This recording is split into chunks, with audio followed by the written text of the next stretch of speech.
Hey FCF, we are picking up right where we left off yesterday in Galatians, but we're in Galatians today, chapter 1 still, but verse 6 through 9. Now again, Paul is writing to those, some of which would have been those that truly trusted in Christ and had become his followers, and then he's talking to some that were kind of fluctuating back and forth.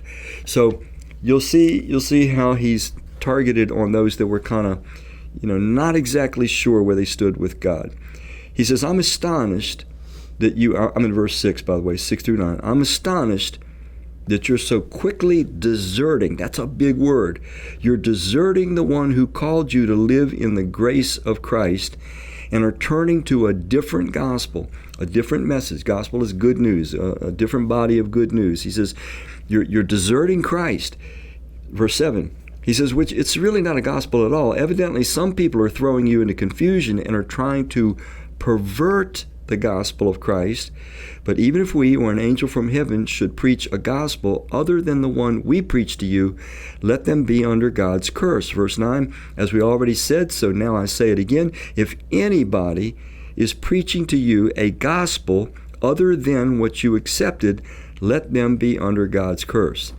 So this is pretty strong language. Paul is saying that after they had first received the true message of the gospel, the good news that God is revealed in Christ, and now we know what God's really like, and we know that he loves us, he's for us, he's offering us forgiveness and everlasting life as his children, that some others came in behind. And like I said in the introductory of the Galatians, they came in with a message that no, you still have to keep the laws of Israel, you still have to go through the dietary regulations and the ceremonies and the rituals, plus you have to have assent that Jesus is the Messiah and so forth. And so it was a merit-based system.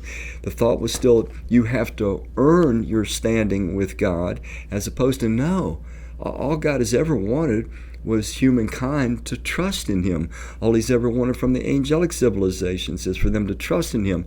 An infinite loving being, the only thing that infinite loving being could ever really want from image-bearing beings that can experience life as he himself does, is that they would be willing to trust him. He knows what's best. He wants what's best, but he cannot give us what is best. He can't lead us on a developmental journey that all of our dormant faculties can develop the way he intended unless we are willing to trust him. And of course, trust must show itself in compliance, in obedience. Because we trust him, we learn his will, we learn his word, we do his will, his word. So anyway, these teachers were coming in and they were confusing the people, and some were deserting, and this is really kind of uncomfortable to think about. So the question becomes, were these people, what we would use the term today, were they saved or were they lost? Or were they saved and then, got lost, or were they never saved to begin with? Well, when you use the term saved, you got to think, well, what are we talking about? We're talking about, did they really come to have their trust won by Christ? In other words, did Christ's life, his teachings, his sacrificial death, his resurrection from the grave, the revelation of his plans and purposes, the fact that he's going to be the judge of all mankind and all angels, the fact that he promises to return and establish an everlasting kingdom, the fact that there's going to be a new heaven and new earth. In other words, has the person completely trusted in Christ and his promises, or has that person just kind of had a mental assent that perhaps he's the Messiah, but now we still have to kind of work our way through keeping the laws of God, keeping the rituals, keeping the ceremonies and so forth in order to earn a standing? It's this confused notion that God always intended us to earn our way into his acceptance. It's not true. He created us for himself. He loves us. He accepts us. I mean, when a parent has a newborn baby, there's immediate acceptance just because the parent loves the child, because it's the parent's child. So here this mental reversal was taking place, and Paul is pretty strong. He says, anybody that's teaching you a message different than the one that we taught, this is very serious. This isn't to be tolerated. This isn't to be looked upon as some small thing. He says, I hope the curse of God falls upon this person.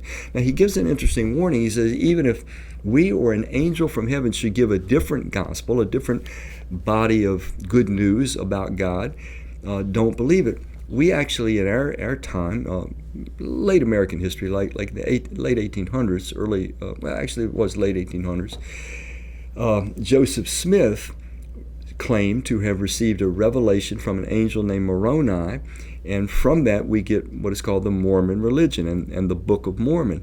Well, this fits into what Paul was warning. He says even if an angel, someone claiming to be an angel, gives a different body of revelation about God, don't believe it.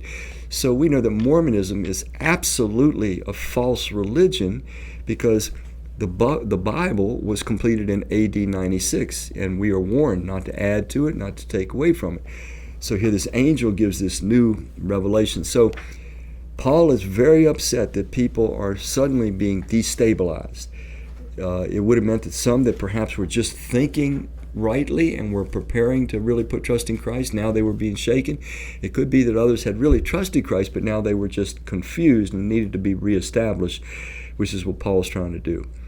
But what we need to tuck away is this: trust in Christ is the one and only way that God can provide what we call salvation. It's the only way that God feels joyful and fulfilled that we are following Him, obeying Him, doing His will, and we feel fulfilled because we want to follow Him. He has won our trust by the demonstration of His sacrificial love.